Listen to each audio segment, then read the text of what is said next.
has really nothing to do with Texas. It's all about France, but it was for the restaurant's menu cover. That's interesting. That was going to be a Threadgill's. What, they were going to start offering French food at Threadgill's? You know, when they opened the South location, they had him do this for that first menu. I've been asked Eddie to look and see if they have any of those old ones left, because I'd like to see what it looked like when they finished it and put the Threadgill's logo at the top and Beulah's picture on it. Eddie's mother, who he says he got most of these recipes I would from. like the onion soup, and I would like a crêpe Suzette, and With then extra crouton. and the pas de foie gras. Hell, I want a hot dog. I was talking to one of the young workers next door. We were remembering the Bakehouse on South Lamar. It was a restaurant that was there for a long time. Right, I know where it is. And she talked about working there and how she had a customer who just loved their escargot. This came up because back in my basket of utensils, I have one of those little tongs that you put the shell up with. Yeah. And I was asking one of the kids that was here, do you know what this is? And they I probably said, it's didn't for know. escargot. And the gal said, oh, they used to make escargot at the Bakehouse, and I had a customer who said it was the best he ever had, and I must have made a terrible face, because she looked at me like, what? And I went, Well, did your snails come in a can? Yes! I went, well, that's if so they weren't- sad. They weren't the... If they weren't plucked from your garden while they were busy eating your irises, they weren't the right ones. Anyway, it was just a delightful conversation about some Yes. I really didn't awesome even know you Escargot could snails. do that. Get them from a can. I didn't know that Oh, yeah, either. yeah. You know, I once found But canned sometimes they're called tortillas. Oh, no. rubber bands with garlic. Yeah. In the 80s, we'd gone up to Northern Illinois for a family reunion, and my younger sister and I wanted to make a meal for everybody one of the nights. So we went to the store to get ingredients to make Mexican food. Oh, no. No. We finally found and it just, we couldn't stop laughing, a tin canned tortillas. Yes. We did not get them. We switched gears and we made completely different food. But I think we're going Louisiana style now. That's what we're going to have to well, do. and that evening, A tin of tortillas. one of my darling cousins, my age, had to admit because her kids were like, "What is this green stuff?" That's guacamole. Yeah. What's that? Have you never eaten an avocado? No. And I went, Janice. Where was she from? Northern Illinois. She Oh, goes, yeah, I never Minnesota. buy 'em. Right. Minnesota, yeah. I just can't imagine having, grown up here, we just... And my grandmother had them growing in the trees, and I could go up Lucky. and, Lucky you. that was in Florida. So, Yeah, well, I bet you that- can't beat them down with a stick in Florida, No. It's like, oh God, we got avocado trees, squish, squonk, it's a mess. That lovely citrus. oh Makes yeah, the I raccoons loved happy. all that. Okay, well now what are we going to ask this beautiful lady? Well, first I'm gonna say who I am and where I'm from and what we're doing. Who are you? Where are you from? And what are you doing? Hi, I'm Leea Mechling. I'm the executive director of the South Austin Museum of Popular Culture, and we're here today working on our Mother's Day feature. Yes, moms are important in all our lives, and especially so with young musicians. So today we're going to feature Pauline Krc, whose son became interested in music at an early age and has made a long and rewarding career for himself. Freddie Krc, who's also SouthPop's vice president and director of special events and music, is here with us today. Freddie? Yes. Well, I'm Freddie Steady Krc, and have had, as Leea said, a lengthy career in the music business. I started playing music at the age of 10. In 1965, I started playing for a living in 1973, when I was barely 19, and I have enjoyed playing all over the United States, Europe, Scandinavia, Canada, Mexico, and even Louisiana. and he got to Oklahoma once or twice too. Whatever country that is. Whatever country that is, but I have enjoyed a career not only performing as a live musician, but a lot of recording studio work. I've worked with a very eclectic cast of people, including Roger Waters from Pink Floyd, Carole King, Jerry Jeff Walker, Rocky Erickson, Augie Myers, just to name a few.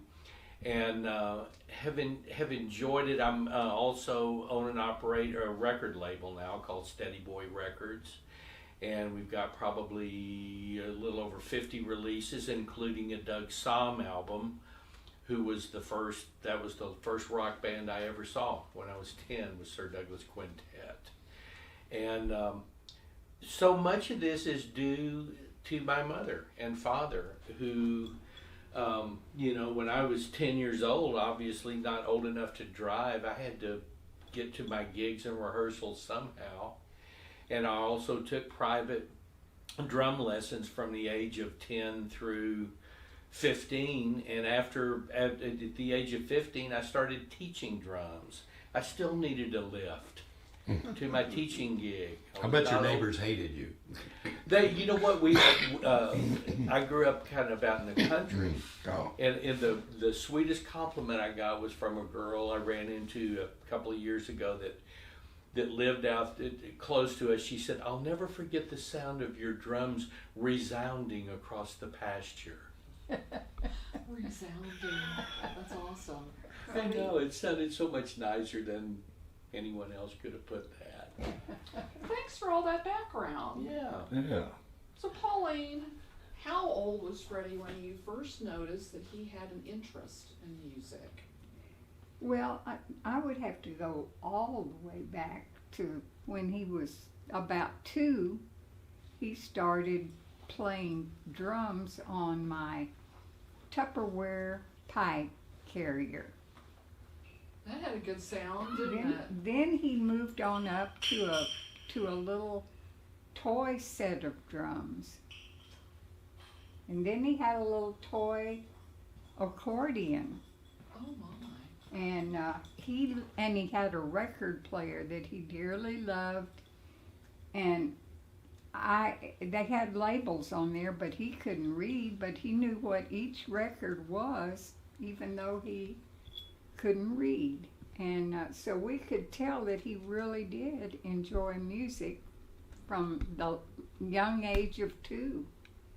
And so he started early, and when we found that he really wanted to be interested in playing drums, we decided it was best if we maybe rented a set of drums so that we could find out whether he really was serious about playing. And we discovered not too long after that he needed a real set of drums. So we went to the music store and discovered that the man that happened to wait on us had sold musical instruments to 3 different levels of our family. My husband's mother and her brothers were musicians, and their father was a musician. Is this the Krc family orchestra? The Krc, they had 2 bands. Each brother had a band, and their children played in each of the bands. For what I've heard, that is one of the oldest continually performing family bands in Texas. Right. Freddie wrote an interesting song about the family band, and tells about how they had played for so long.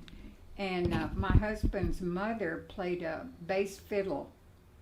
And, years when they were playing, cars were not that large.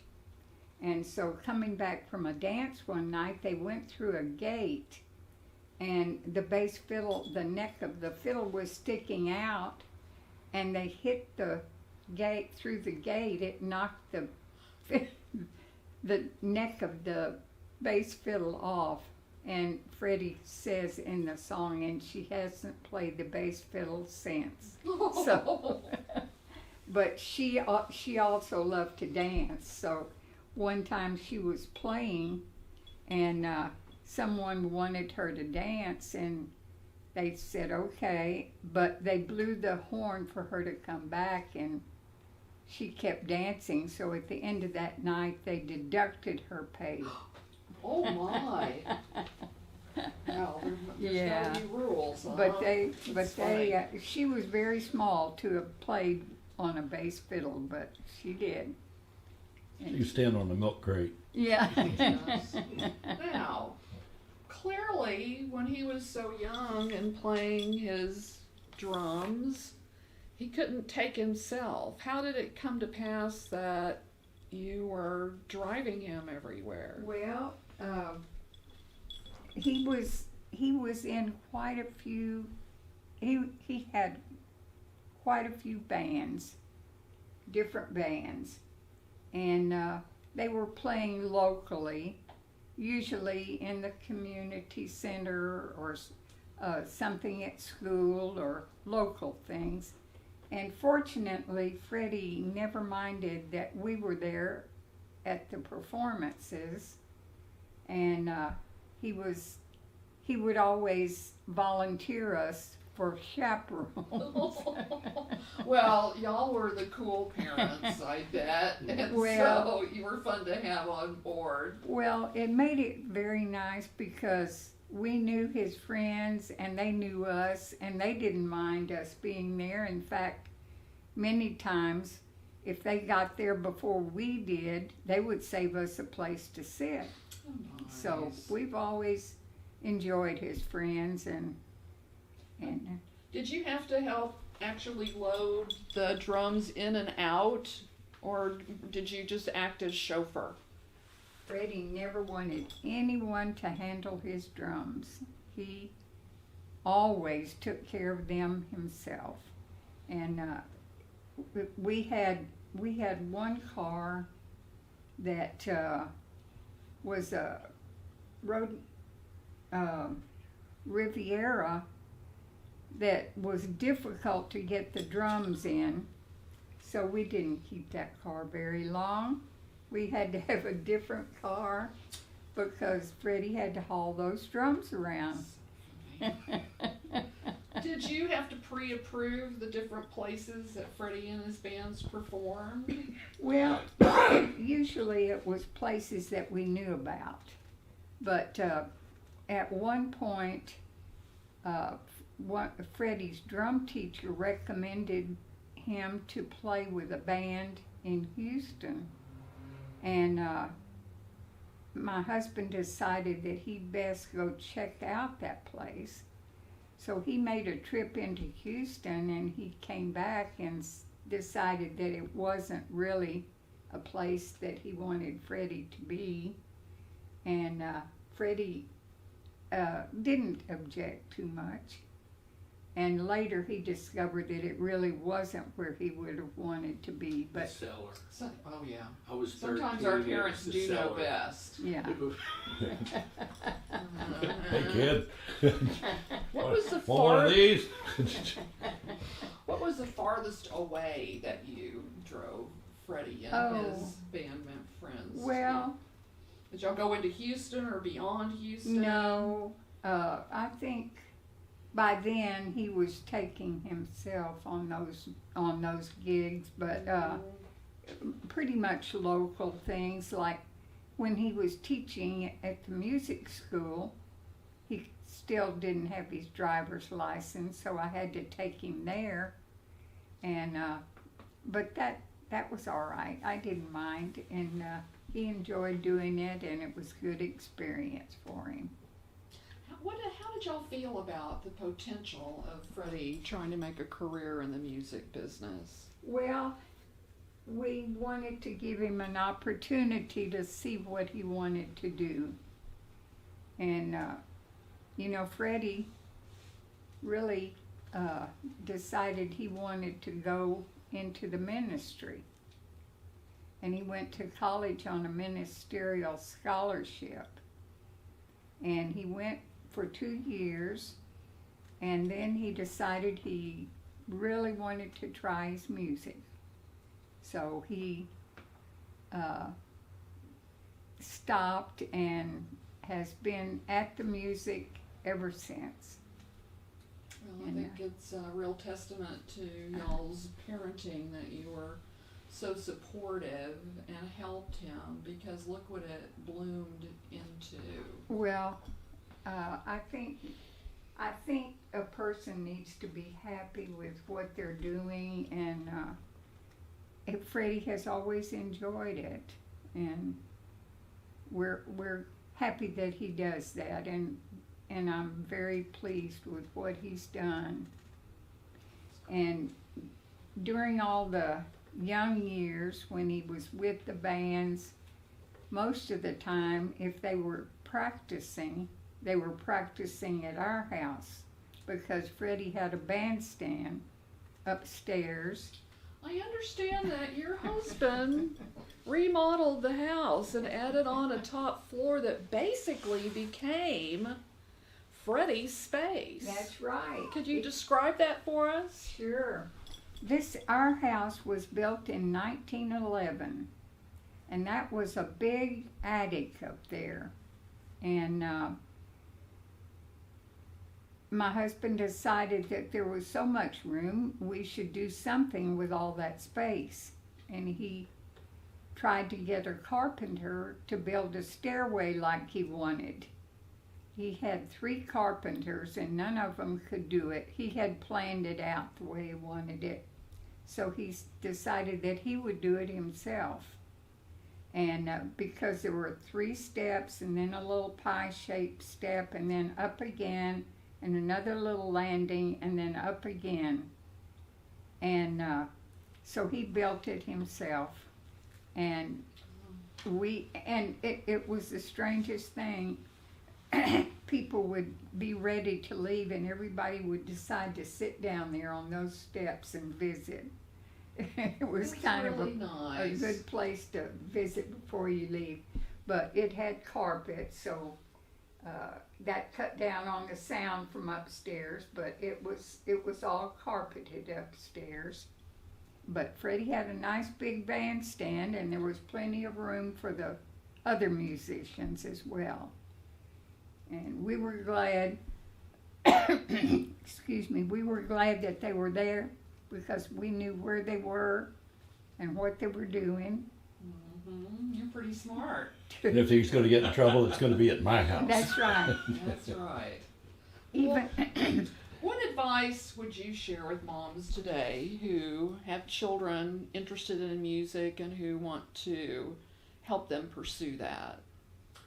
well, I think that you need to consider what their interest is, and if they have something to do with their time, I think it helps keep them from doing other things that they shouldn't be doing. Freddie always practiced in the morning before he went to school. Then he would practice when he got home from school. I never in his life asked him to practice, but he did all the time without ever having to be told to practice. But I think to keep children busy, doing something that they enjoy is a good thing. I think you're right. Mhm. Pauline, thank you for joining us today. I want to wish you the happiest of Mother's Days. And thank you for being here with us. I know you're going to inspire others, and you're a real testament to a mother's love for what you've done with Freddie. Well, Thank you so much for being with us. Thank you so much. I have enjoyed all of the years that he's been with me, with us, and still enjoy being with him and hearing all of the things that he does. Thank you. Thank you. Happy Mother's Day, everybody out there who's had a child. Like it or not. Well, I thought Nice. that was kind of